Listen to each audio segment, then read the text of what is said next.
The suspect entered through the front door. Then he went over here. He skipped going to the register and instead he went to each customer and demanded they empty the cash out of their purse. The evidence he was looking for to track the driver down was right here on the back of his family's minivan.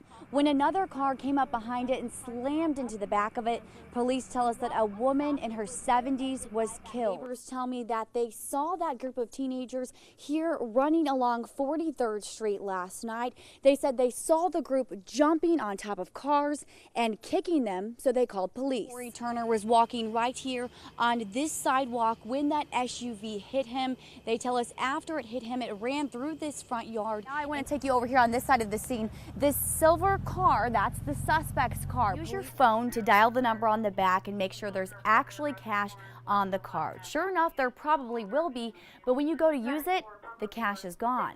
I just spoke to police a moment ago. We have learned this is a highway shooting. It happened here on 69 Highway just behind us. The idea of the waist trainer is that it clinches your waist, making it smaller over time.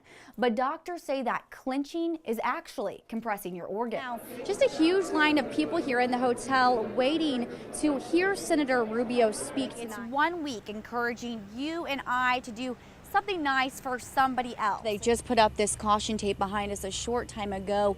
Something else new here on the scene is this trailer that's just arrived. Over down this way behind the fence, this is the building that's just crumbling on the inside right now. Jessica Grant still has a long road of recovery ahead of her, but loved ones say that she's gotten so far. After the accident, she couldn't speak or move. Tonight, she's doing both, but she still has no memory of a night that changed her life forever. So go ahead and push up from your chair with both hands. We're going to stand on up. Jessica Grant is relearning how to do the simple things in life. Good. Open those fingers all the way up and then squeeze. It takes 3 hours of physical therapy a day and a strong will to recover. She's a mother of 2, aching to be back home with her children, a 2-year-old girl and a 5-year-old little boy. I can't wait to get back to him. Getting back to him is what really keeps me going. The night of the horrific accident has vanished from Jessica's memory, but it will forever live on in this surveillance video. Investigators say this man was the driver. Families say Justin Waterhouse was an acquaintance of Jessica's, giving her a ride home on New Year's Eve. He's seen here, ditching the scene and leaving the 25-year-old behind in the car. I just been walked out on and whatnot. I didn't know what all had happened. Jessica says she woke up after the accident and could not remember details about her life. I didn't know me and my fiance or whatever split up, but we did, which is okay. The road to recovery has been full of breakthrough moments for the nursing student who wasn't even able to talk in the beginning. I just wouldn't know what happened at all.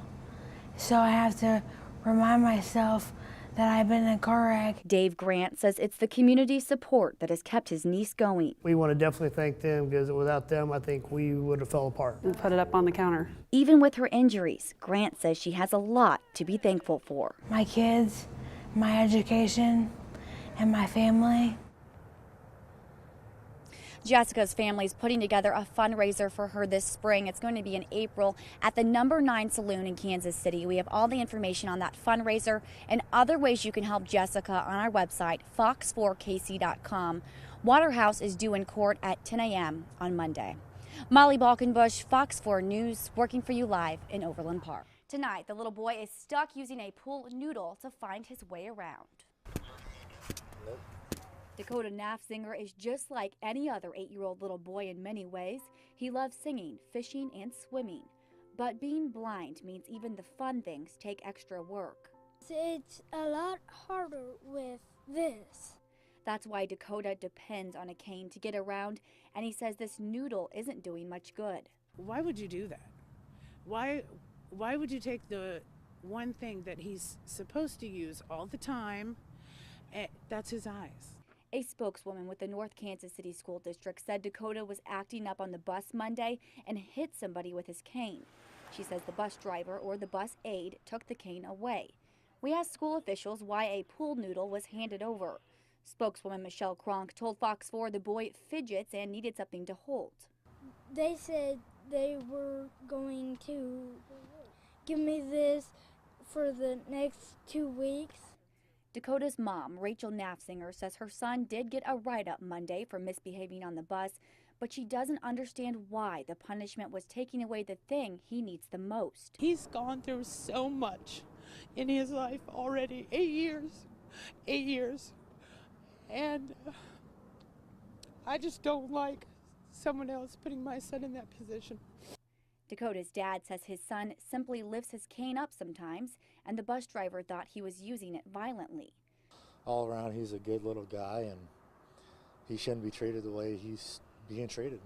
Dakota headed out with his family Tuesday night to his sister's concert with nothing but a pool noodle to guide him around. Can't feel things. And if I don't stand up for him, who's going to? The cane is property of the school district, but it was given to Dakota to use. The district spokeswoman says he did not have one when the school year started. Well, I spoke to more than a handful of upset parents who are angry to learn that the school district even has rooms like this. I've spent 4 days gathering information from the school district about the isolation rooms. Here's what we've learned. Inside Mill Creek Elementary School is an isolation room. It's one of 15 that the independent school district uses. District Superintendent Dr. Dale Hurl says the room isn't about punishment. It's about safety. It is about de-escalating the behaviors so that the child has a chance to calm down and then hopefully return right back to the classroom setting. The name alone can sound scary, isolation room, and it can also be misunderstood. Dr. Hurl says a child is not locked away and isolated. An adult must stand outside this door and watch the child through this window. It's a chance for the student to cool off and recollect. It is not a scary locked closet that people may envision with this. A lot of times it's a former classroom or a former office or maybe a meeting space or the former copy room. And sure enough, right next to this isolation room is a classroom used for tutoring. It's the same size. But even so, a group of parents are fired up and determined to change the way things are done around here. They gathered this week to discuss their concerns. Lacey Barnett says the room isn't soundproof. For her to come home and say, there's a room where you can hear kids screaming.